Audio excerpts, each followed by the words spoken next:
jërë ngeen jëf mbokku téléspectateurs yi ñu am mbégte di leen dégtal àllarba bu nekk seen émission bi ngeen xam ne mooy décryptage tey nag émission décryptage dina waxtaanee loo xam ne dina am solo parce que laaj nañu leeral askan bi ndaxte ñi ngi jëm ci loo xam ne kenn ñaanu ko yàlla mais mën na jur fitna ci réew mi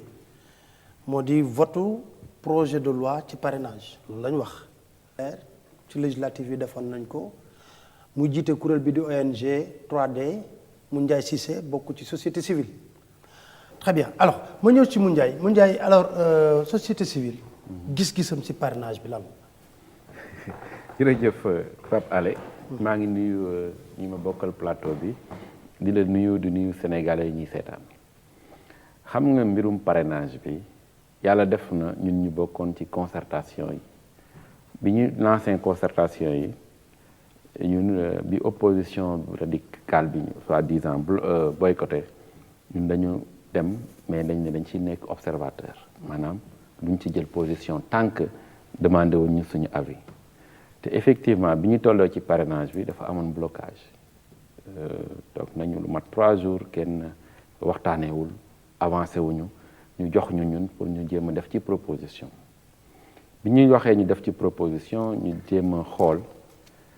motivation yi ku nekk motivation société civile majorité comme pouvoir alors si loolu si lañ ne war nañ mën a trouver un moyen boo xamante ne bu fekkee rationaliser candidature rek la war nañ mën a trouver moyen boo xam ne du nekk parrainage exclusivement citoyen parce que aujourd'hui li ñu proposé parrainage citoyen la muy parrainage intégral citoyen ñun ñu jàppoon ne pour couper la poire à deux on pouvait faire un parrainage à la carte parrainage mixte par exemple parrainage boo xamante ne dafay nekk parrainage à la fois d'élus et de citoyens par exemple bu fekkee ne dañu ne bëgguñu mu am ay candidatures yu jéggi dayoo ñun ñu ne leen alors bu fekkee loolu la li leen tax a jug mooy képp ku jug ne da nga bëgg réew mi nga am minimum de représentativité nga xam ne am na légitimité alors donc nañu jàpp ne kon képp ku am député rek am nga représentativité képp ku am député nañ leen bàyyi kon seeni député pare na leen parce que loolu doon na rassurer au moins les candidats parce que bu dee loolu xam nga ne presque pour am député même plus fort reste il fallait avoir au moins 15 000 voix donc on s'est dit loolu ça permet de calmer le jeu parce que bu boobaa amul kenn koo xam ne nekk nga ci langue gi te amoo député wala koo xam ne benn député mënu la parrainer ñu ne bon ñi amul député nag ñi amul député ñu ne au moins ñu am 100 élus locaux yu leen parrainer maanaam ñu tas ko ci région yi mu nekk soit élu départemental wala élu municipaux alors ñi nga xam ne nag musuñu am benn jaar-jaar mënuñu natt seen représentativité ñooñu ñu soog leen demander comme les candidats indépendants ñu demander leen le parrainage citoyen comme c'est le cas aujourd'hui donc ñun loolu doon suñu proposition ne leen nag ay proposition la alors parce que aujourd'hui bi ñu jëlee recul waxtaan ak nit ñi dañu jàpp ne l'idée maanaam le principe du parrainage xel mën na ko nangu parce que du point de vue doctrinal boo xoolee dëkk ñu wër yëpp boo xoolee même dans la sous-région boo demee ay Mali et boo demee France am na parrainage mais Sénégal lu tax mu pose problème lu tax ñun ñu def ci réserve je dis c'est pas parce que France am na parrainage muy parrainage d'élus que dans la sous-région mu am parrainage que Sénégal dañ ko war a appliquer à ce moment ñun dañ ne c'est le moment qui n'est pas favorable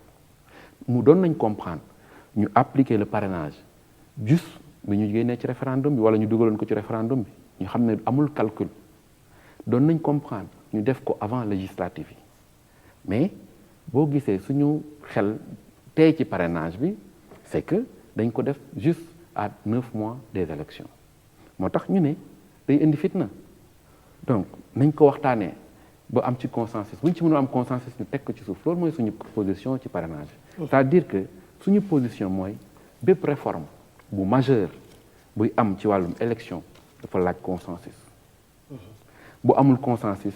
dañ ko war a teg ci suuf surtout nu mu jegeñee nii élection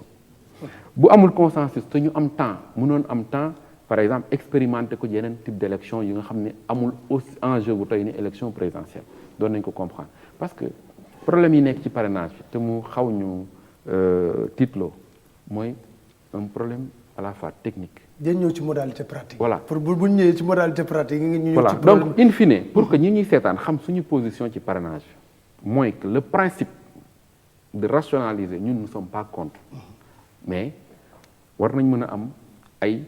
mécanismes yoo xam ne c'est des mécanismes consensuels. Parrainage dès lors que dafa nekk une réforme majeure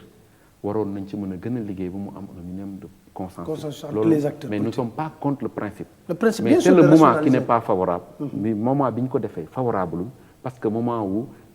suspicion la moment wu rupture du dialogue la moment wu rupture de confiance entre ñi seq mbir mi donc moo tax ñu ne c'est le moment qui n'est pas favorable mais le principe muy les principes bu rationaliser rek je crois que xel. tout le monde est d'accord.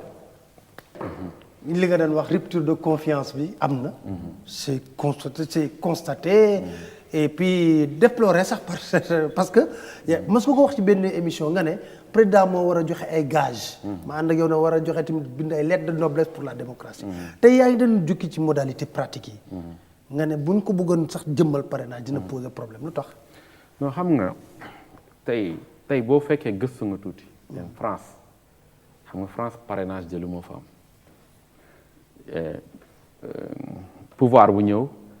mu am ay contestation pour que ñu passer du parrainage d'élu au parrainage citoyen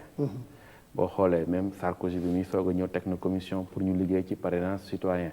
parce que Marine Le Pen na ko nekkoon di kaas boo xoolee Jospin tegaloon nañ ko fi commission bi nit ki ñëwee nu mu tuddati Hollande pour mu réfléchir comment la ñuy passer du parrainage d'élu au parrainage citoyen parce que parrainage citoyen problème mu signature yi moo nekk am na yeneen dëkk yu ko réussir mais France ba léegi réussir gu ko boo xoolee Ramayad si parrainage d'élu dañ ko ci bloqué parce que mu ñu woon mobiliser peut-être le nombre d'élus mais moi quand je parle de l'utilisation du parrainage à la carte maanaam ñi nga xam ne am nañ député ñu dispenser leen parrainage wala seen i député parce que voilà ñu presque candidat non ils ont eu sax même le nombre de votants. oui voilà mais je dis problème bi nga xam ne moom moo tax ñu am ay inquiétudes mooy vérification signature parrainage dafa complexe pourquoi xoolal problème mu technologie la en principe parce que 6,5 millions d'électeurs nga war a vérifier seeni signature déjà c'est un aspect mais vérifier les doublons c'est un autre aspect ça demande l'utilisation des technologies de l'information ak wala yooyu alors le risque il y en a trois il y a trois risques le premier risque d'abord c'est le fait de dire qu'un électeur ne peut parrainer que un seul candidat mais tey jii ça veut dire que ku am moyen dëgg moo mën a dem recueillir les 65 000 signatures parce que 65 000 signatures bu fekkee ne répartis en 7 régions d'ailleurs. en 7 régions xam nga y a des régions très éloignées xam nga donc déjà on éprouve les candidats déjà parce qu'il y a un problème de moyens financiers qui se pose il y a un problème de moyens logistiques mais ensuite nan ngay vérifier ne yow ki lay ñëw di la parrainer parrainé wul keneen déjà alors supposons que benn candidat am pour moom même 70 000 signatures ce qui est difficile déjà nga am 70 000 signatures mais fekk am na infiltration lu mat 10 000 signatures dugg ci yow su fekkee ne le système est fiable donc ta candidature est rejetée alors imagine tey par exemple le parti au pouvoir au lieu mu uti 65 000 signatures mu uti 1 500 000 signatures voyez un peu ce que ça fait. Ce qu'ils ont dit qu'ils vont faire d'ailleurs. xam nga donc d'emblée ils vont éliminer des candidats. donc il y a de potentiels candidats qui seront éliminés. Ça c'est des analyses que je fais comme bien ça sûr. Pour dire que donc sur le plan technique on n'est pas encore rassuré est-ce qu'on est prêt techniquement mais encore une fois c'est pourquoi je dis nous ne sommes pas contre le principe du parrainage mais est-ce qu'on est prêt est-ce qu'on a suffisamment de moyens techniques pour le faire parce qu'on n'a pas pu avec les cartes d'électeurs numérisées les cartes d'électeurs biométriques puis régler les problèmes des doublons des erreurs matérielles ñëpp xam nañ ne fii am na ñu fi inscrire di jigéen ñu jox leen carte électeur góor. ñu tudd Fatou ñu jox leen Mamadou. donc c'est pour dire que ne réforme bu mel nii l'esprit baax na. mais on devait se donner le temps de la mûrir. de sorte que dina am ay gages yu rassurer tout le monde. et encore une fois je dis mënoon nañu xaar ba jógee ci élection annoncé ko ne que day prendre effet après ces élections là. ensuite ñu xool yeneen mécanisme de rationalisation parce que ça existe mën nañu demander par exemple que ku bëgg nekk candidat nga def un congrès boo xam ne par exemple waa Sénat dañuy ñëw attester sa capacité de mobilisation par des présents qui signent je dis en réfléchissant ça veut dire qu'il y a d'autres mécanismes mais le parrainage c'est un mécanisme intéressant un mécanisme recevable mais c'est le moment qui est mal choisi parce qu'il y a des préoccupations yoo xam ne des préoccupations d'ordre technique et technologique yoo xam ne réglé guñ ko ndegam France moo ko mënagul assurer parce que France bi ma ko bëggee def après dañu reculer parce que amaguñu ay garantie que ne sur le plan technologique problème mu signature du posé donc ñun c'est ça nos inquiétudes par rapport au parrainage et donc pour dire que alors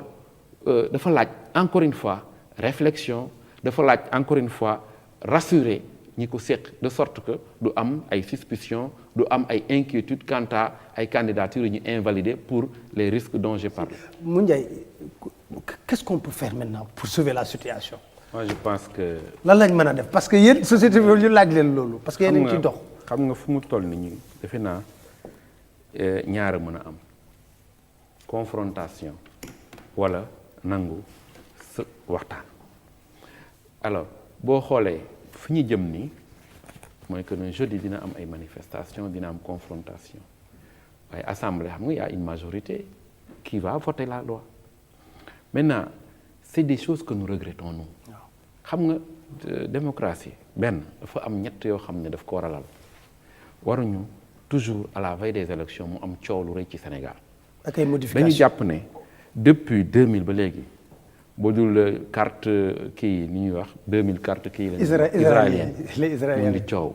ñu ñëw 2007 même chose ñu ñëw 2012 ñuy wax carte électeur numérisée yi tout ça 2000 chaque élection mu am coow boo xam ne day lëmbi réew mi dañu war a am benn système bu stable boo xam ne du dañ koy manipuler à la veille des élections l'idéal donc moo doon ñu am des solutions structurelles aux problèmes structurels mais pas des solutions conjoncturelles problème rationalisation candidature rationalisation parti politique yi daf fi yàgg du loo xamante ne daf dañuy indi une solution conjoncturelle pour régler ko dañ ko war a jël mûrir ko bu baax def ci une proposition boo xam ne ça dépasse toutes les générations mais mënuñu comprendre toujours Sénégal la ñuy discuter de programme à la veille d'élection on discute de fraude dina am fraude du am on discute de fichier audité wuñ ko audité nañ ko mais franchement war nañu dépasser loolu bu ñuy wax na ñun vitrine démocratique lañ war nañu ñi ñuy jiite parce que ku changer posture rek indi problème. changer de conviction. man boo ko ragalee wax ko parce que man j'ai la chance de les recevoir quand j'étais dans l'opposition quand ils sont au pouvoir lépp la. oui xoolal problème le PDS c'était contre le bulletin unique il est aujourd'hui pour le bulletin unique. problème bulletin unique bi tout le monde était d'accord. tout le monde était d'accord. mais aujourd'hui on remet ça en cause xoolal problème mu mais c'est la vérité. dëgg la. c'est-à-dire que man su may wax je dis au-delà damay boole acteurs politiques yëpp. Ils étaient d'accord pour le bulletin unique. oui. non je dis en 2012 même président Wade. waaw ak acteurs yëpp il y avait un consensus sur le bulletin unique. en 2012 l'actuel président. tout le monde était d'accord en 2012. même président Wade après on a convaincu le président Wade de ne pas l'accepter ñu ñëwaat tey di waxaat waxu bulletin unique encore di waxaat waxu candidature bi valable na valableul di waxaat waxu ay parrainage je me dis que nos acteurs politiques dañu war a respecter ñoom ñëpp laa wax sénégalais yi nangu bu ñu leen oowee ñu dem nangu tam bu ñu oowatee bu ñu fa d'accord dara ñu sàmm ko moi je pense que aussi y a cette double responsabilité il y a des responsabilités qui sont partagées. Moi je pense que président de la République bu oowee nit ñi ci concertation bu amee ay conclusions dafa war a ko respecter parfois sax mu jël hauteur arbitrer loo xamante ni kenn du am jiixi jàq ne dafa arbitrer comme président pas comme candidat loolu lu am solo la opposition bi tamit war na accepter quel que soit alpha bu ñu leen ooyee ñu dem politique gu siège vide musul paye parce que tey président aussi mën na taxaw ne dama leen 10 000 fois dialogue ñëwuñu mais même bu fekkee ne yow jàpp nga ne du toujours les présidents de respecter ay accords mais buñ la ooyee demal boycott du solution.